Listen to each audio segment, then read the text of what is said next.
My name is Eli Cross, and I have been flying the same outer belt trade route for 5 years.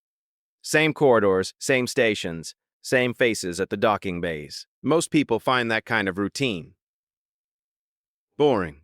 I find it useful, because when something changes on a route you know by heart, you notice it immediately. What changed on a Tuesday morning, 3 hours outside Kepler Station, was a Vithoran warship sitting dead in space, with no running lights and no response on any frequency. I had two options: keep flying and file a report at the next station, which was the sensible choice, or pull alongside and find out what happened, which was the human choice. I pulled alongside. The exterior of the ship was damaged in a way I had not seen before. Not weapons fire, not debris impact, but something structural, like the ship had been pushed past its own tolerances from the inside. The hull had buckled outward in 3 places and the main viewport was dark, and the whole vessel had the particular stillness of something that had been through something terrible and had not recovered yet. I suited up, crossed the docking bridge, and went in. The interior was cold and dark, and the emergency lighting gave everything a dim red color that made the corridors feel longer than they were. I moved carefully, one hand on the wall, following the layout logic of Vetheran ship design, which I knew from 3 years of docking alongside their traders at Kepler Station. I found the bridge first. Empty. Consoles dark, navigation locked, the captain's chair facing the forward viewport that showed nothing but black space. I found the crew quarters next. Empty. Every bunk, every locker, every personal space completely vacant, which told me the crew had evacuated, and the intact escape pod housings on the port side told me the evacuation had been orderly enough to use the pods properly. Then I found the room at the back of the ship that was not on the standard Vithoran layout. It was a research compartment sealed from the inside, and the seal was a manual emergency lock that could only be engaged from within. I knocked, because it seemed like the right thing to do even in an empty, damaged ship. And after a long pause, I heard movement on the other side. The seal disengaged slowly, and the door opened, and she was standing there with a hand on the frame and an expression that was equal parts exhaustion and the very specific look of someone who has been alone for a long time and is not sure yet whether company is good news or bad. She was Vithoran, tall and angular, with the deep blue skin and amber eyes of the northern bloodlines I had seen at Kepler Station. She was wearing a researcher's uniform that had seen better days and holding a data drive against her chest with both hands like it was the most important thing in the room, which I suspected it was. She looked at me for a long moment. "Human," she said. "Yes," I said. "My name is Eli. I picked up your ship on my route and came to check. Are you hurt?" She looked past me into the empty corridor and then back at my face, and the exhaustion in her expression did not leave, but something else came into it. Something careful and uncertain. "The crew left," she said. "I noticed," I said. "What happened?" She was quiet for a moment, deciding something. "Come inside," she said finally. "It is a long answer." Her name was Kale Dorn, and she was a research scientist for a Vetheran University program studying deep space energy patterns. The ship had been her transport, hired for a 6-month survey run, and the crew had been professional and reliable for 5 of those months. On the 6th month, they had found something. She told me about it steadily and without drama, in the precise way of someone who has rehearsed the sequence in their head many times during long hours alone. The survey had detected an energy signature in the outer belt that did not match anything in the existing database. The crew had wanted to report it immediately and leave. Kale had wanted to study it, document it, understand it before it was handed over to parties who might not handle it carefully. The disagreement had escalated over 3 days.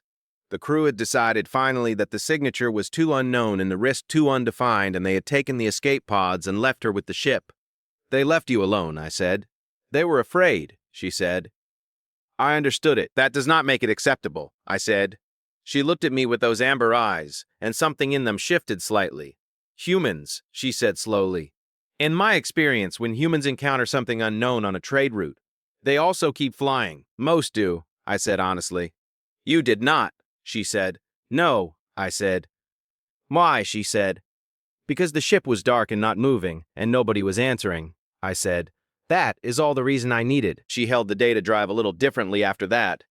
Not against her chest anymore, but at her side, like she had put something down. We spent the next 2 hours going through the ship's systems together, because 2 people who both understand how things work can do in 2 hours what one person alone cannot do in 10. I knew cargo hauler architecture well enough that Vithoran design was not entirely foreign to me, and she knew this specific ship better than anyone. And between us, we got the main power restored, and the navigation back online, and the running lights on, so that the ship stopped. Ed looking like a dead thing in the dark. When the bridge lit up properly for the first time since the crew left, she stood in the center of it and looked at the running consoles with an expression that was quiet and private, and that I gave her a moment to have half. Then she turned around. "The energy signature," she said. "I have the full survey data on the drive. I need to get it to the university station at Delphi Point." She paused. "My navigation is restored, but the propulsion system needs parts I do not have." "I have parts," I said. "My hauler carries spares for most standard outer belt systems. The Thoran propulsion architecture is close enough to work." She looked at me steadily. "You would give your spare parts to a ship that is not yours," she said. "I would give my spare parts to get your data where it needs to go," I said. "That seems like the important thing here." She was quiet for a moment. "The crew that left," she said carefully. "They said humans always ran from the unknown, that it was a documented species characteristic. Survival instinct over curiosity, every time. They were not entirely wrong," I said. "Most humans do run." "But not you," she said. "I've always found the unknown more interesting than frightening." I said, "That is either a character strength or a significant personal flaw. I've not decided which." Something happened in her expression that was the closest thing to warmth I had seen from her yet. We transferred the parts across that afternoon, and I walked her through the repair sequence while she did the work, because it was her ship and her hands knew it better than mine. And by early evening, the propulsion system was reading green, and the ship felt like a living thing again instead of a cold, dark shell. She ran a full systems check at the bridge console while I stood by and watched the belt drift past in the viewport. The debris field out here caught the distant sun in small, cold flashes, and the energy signature she had been studying was somewhere out past the visible range, sitting quietly in the deep dark doing whatever unknown things do when nobody is watching them. "Delphi Point," she said when the check was complete. 4 days from here." 3.5, I said. "If you take the secondary corridor through the inner belt. Less debris, better time." She looked at me. "You know this route well," she said. "Same run. Every month. You learn the shortcuts. You could show me," she said. It was not quite a question. "My schedule has flexibility," I said, which was entirely true, and had nothing to do with the fact that I wanted to know what was on that data drive, and what she had found out in the deep dark of the outer belt that had been worth staying alone on a damaged ship for.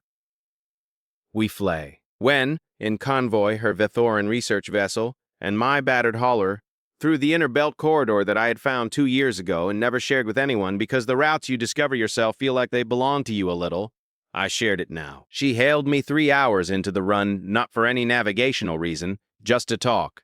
And we talked for the rest of the first day and most of the second, and into the third, the way you talk when the conversation is easy, and the distance is long, and there is nobody else for light years in any direction. She told me about the energy signature, what the readings showed, what they might mean, why she had thought it was worth staying alone on a damaged ship in the dark to protect the data. Listening to her describe it, I understood completely. Some things are worth staying for even when everyone else has left.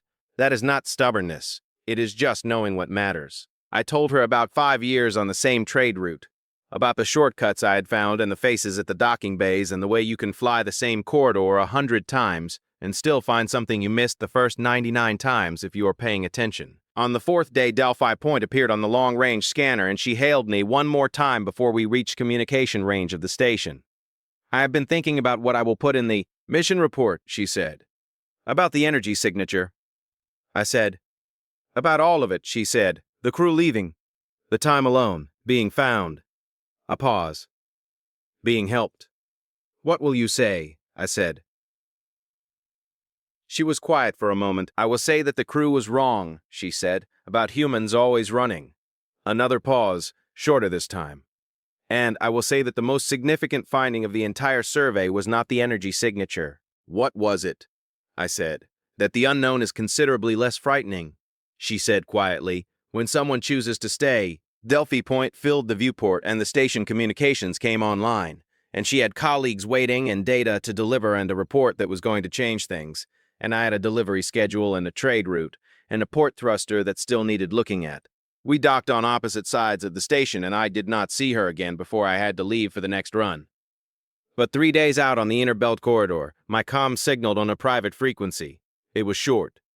No name, but I did not need one. It said, "The report is filed. The secondary corridor is now in the official charts."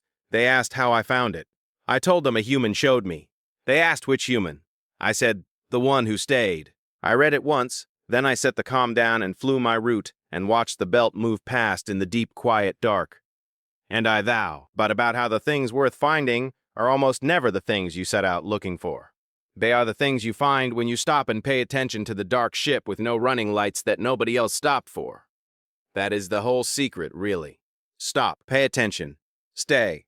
The rest takes care of itself.